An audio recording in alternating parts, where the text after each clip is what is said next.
Yes. Ah. So I've gotten some requests over at howtofightnow.com for some standing submission moves. These are basically ways that you can end fights without throwing a single strike. So I'll give you those. Now please keep in mind one of these moves is incredibly dangerous. So don't be an idiot. Here's the lesson. Alright, some standing submissions for a rare zoomed in lesson. So the first one we're going to cover is the standing guillotine.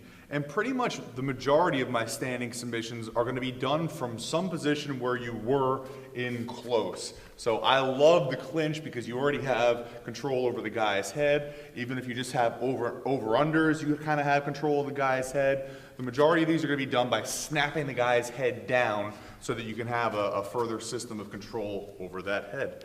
So for the guillotine, it's important to note that the actual movement that applies the choke is bringing your wrist, your forearm bone, up into the guy's neck. So let's say I have Greg clinched. From here, I'm going to snap his head down and wrap this hand around so that my thumb is facing up and pointing out the other side of his neck. Now that snapping process, it's not, as self-explanatory as you might think. I want to be snapping his head and pushing it towards the side of my body that I want to choke him on. I actually want his head to end up kind of under my armpit. So I'll face Greg's back towards the camera. I push him down this way. This hand starts to come undone, and that wraps right around his neck. The left hand is pushing his head down and towards the armpit. This hand is kind of swinging under. So I would strongly recommend that you just go ahead and do this a bunch of times. That was a sloppy one. Okay, that one was pretty good.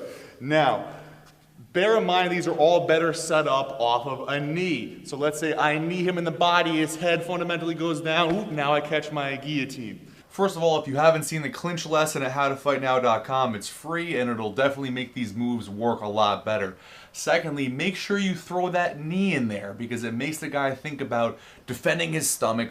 Part of that is everyone flexes all the muscles in their stomach. That crunches him over, which puts him in a much worse position to defend the choke and the snapping down effect that you're essentially going for when you're popping his head into the guillotine. Now let's take a look at some cool little tricks that can make your guillotine almost impossible to defend. Most people grab their hand like this on the other side and then they're cranking and trying really hard to get the submission to work, and it won't work because they're not pulling their wrist bone up. Again, that's the most important aspect of this move. So grabbing like this and pulling sideways doesn't help. So the huge trick to this thing is actually to reach around in front of the guy's shoulder and pull up. And this reach is really counterintuitive and it's somewhat uncomfortable. So check this out.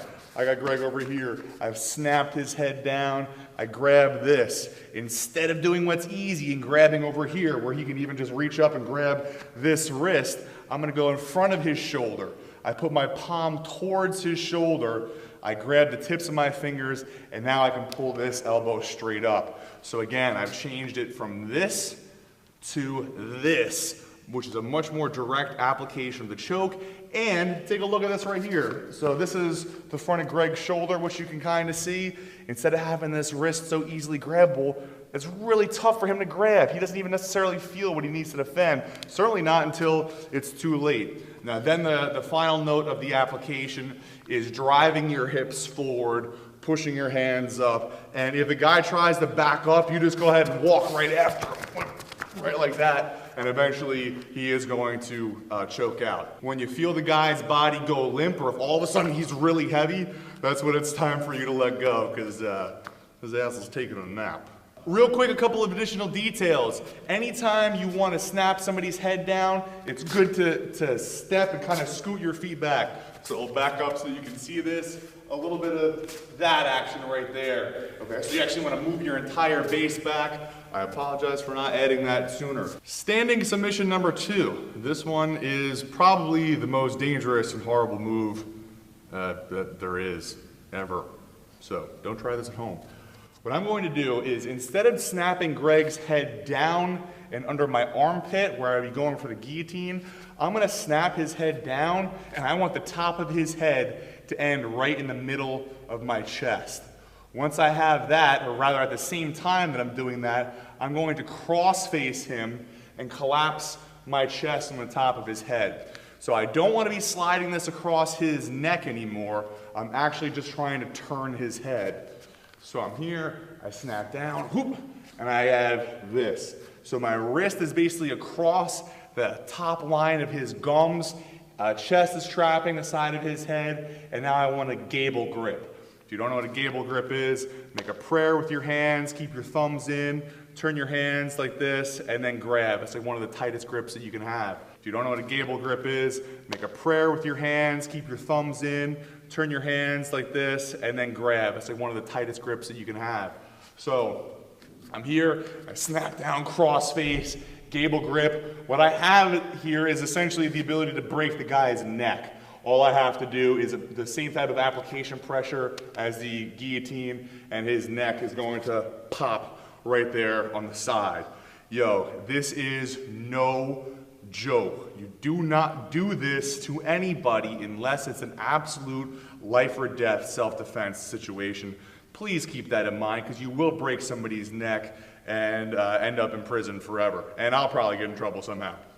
So I'm here, snap down, cross face, gable grip, apply for a nice light submission. If the guy is actually trying to kill you and you're on the street, you just fucking throw your back into the thing, snap his neck, and leave him, you know, twitching and floundering around. That's not my problem. That might actually be my problem, and dead guy at your feet is definitely your problem. So again, let's tie this back to the beginning. This is for extreme self-defense situations only, life or death stuff. So the next thing that I want to point out is that the clinch is one of the absolute best tools that you can use for multiple attacker scenarios. Why, you ask? Well, I'll show you. So if I have Greg's head clinched and I'm working on him and I'm throwing some knees into his body, and you are one of Greg's friends that's trying to attack me, well, one of the things that's easy for me to do is real quick throw Greg in between me and you, bop, bop, rip some knees, throw this, bop, break his neck, and now his ass is on the ground. And if I walk at you and you just saw me break your boy's neck, you're probably going to shit yourself first, and then you're going to run away. So in any type of life or death scenario, go for the clinch, multiple attackers, put that guy between you and him, boom, and work for one of these standing submissions. Whatever it takes to live. You know, it's not my problem what you do with this stuff. I'm here to give you shit that works in any setting, and you be the judge and the controller of your own moral character. Basically, you're not allowed to tell anybody that I told you this stuff. Unless, of course, you use the share button that's directly beneath this video. Huh? In fact, post this on somebody's Facebook wall that you want to choke to sleep. Or use that button and put it up on Pinterest. Freak out some housewives. They're looking for a freaking apple pie recipe, and instead they got a recipe for death and destruction. So I got a couple more submissions from standing that are badass. This first one revolves snapping the guy's head down into a front headlock. So I snap his head down, I drag this arm, catch this, and after that, you gotta go to howtofightnow.com in order to get the rest of the move. Or I kick the dude over, you're not gonna be able to see this. Whoop! Yeah, I bet you wonder what's happening. He's choking. He's choking, you can't see it. Oh, yeah. Go to howtofightnow.com in order to get the rest of the move. Hey, if you like this video and you learned something, click the like button. Why not? And also subscribe to my channel, because I'm always putting out more ridiculous savageness. However, howtofightnow.com does have way more lessons than my YouTube channel, and they are free. So go to the website. I have more standing submissions of all sort, and ways to knock people the F out. Pretty much whatever you want that, you know, can get you arrested for all types of assault and battery. I'll see you on the website. Yeah.